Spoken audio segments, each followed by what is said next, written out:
Now pleased to welcome in Oklahoma State head coach Mike Boynton. And Mike, let's get the garbage out of the way a little bit. And in June, you guys were hit with a postseason ban for something that you had absolutely nothing to do with. Your players had nothing to do with. It was complete BS, but we'll get beyond that. What's the latest? You guys have appealed. What's the latest with that appeal from the NCAA? Anything? Nothing that's really new to report at this point. We're going through that process. You know, in a normal year, it takes a while, unfortunately. Like a lot of things do, they just take time, especially when you get attorneys involved. And so this hasn't been much different. We feel like we're in good position to go defend ourselves and give our kids the opportunity they deserve, which is to be a part of what they all came to do, which is have a chance to play in a tournament and compete in postseason. So if you don't even have a date to go in front of the appeals committee, that leads me to believe that you're not going to get a decision before the NCAA tournament starts. Is that kind of what you feel right now? Is it would be impossible for them to levy, this postseason ban and keep it for you guys this year?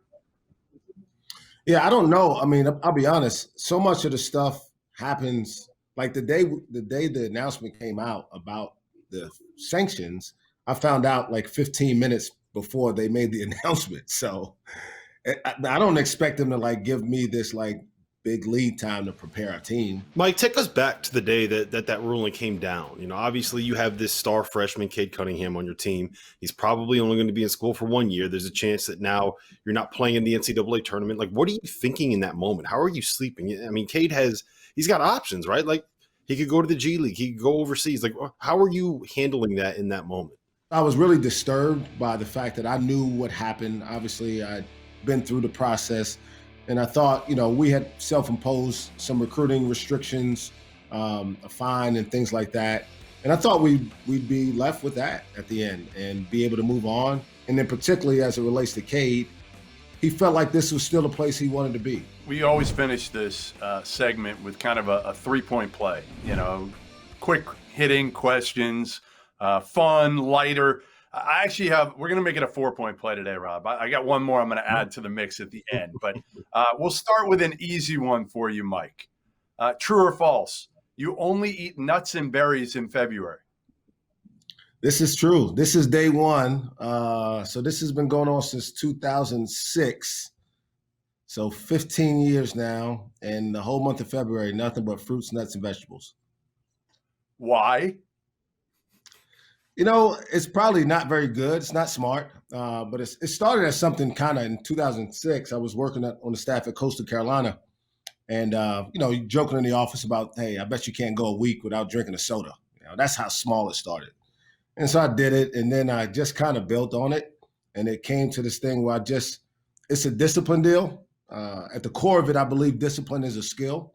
And like any other skill, shooting a basketball, riding a bike, shooting a gun, or whatever, you got to work at it. And so I take the month of February and really try to challenge myself to do something that's probably over the top. My wife doesn't like it. She's a dietitian. She thinks it's the dumbest thing that I ever thought of. But here we are. So I hear from some sources that you end up losing like 25 or 30 pounds. Your pants are falling off you. Your clothes fit like crap. Yeah, not good. And, and then my wife's mad at me all the time and my players think that I'm a moody person in February because of it. I don't think so, but who am I to say? All right, Mike, the second one. You are a Brooklyn guy, so I want to know who you think the best artist to ever come out of Brooklyn is, and I want to know what your favorite song by that artist is.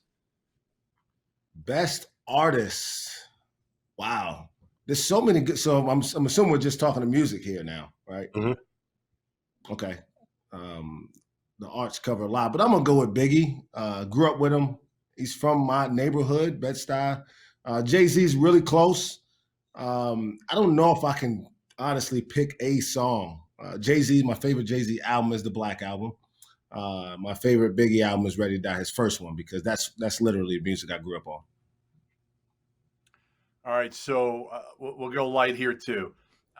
I say that you are maybe the best dressed coach in college basketball. Who's second? Who's your guy? Who's the best dressed coach in college basketball?